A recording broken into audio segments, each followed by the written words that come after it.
ఏడాది అసెంబ్లీ ఎన్నికలు జరగనున్న నేపథ్యంలో తమిళనాడు రాజకీయాల్లో కీలక పరిణామం జరిగింది.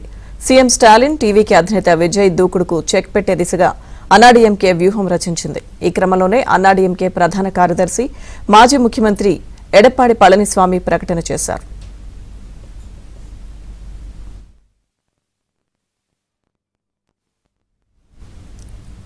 పట్టాలి మక్కల్ కచ్చి పీఎంకే ఎన్డీఏ కూటమిలో చేరనున్నట్లుగా ప్రకటించారు. పళనిస్వామితో పీఎంకే అధినేత రామ్దాస్ భేటీ అయ్యారు.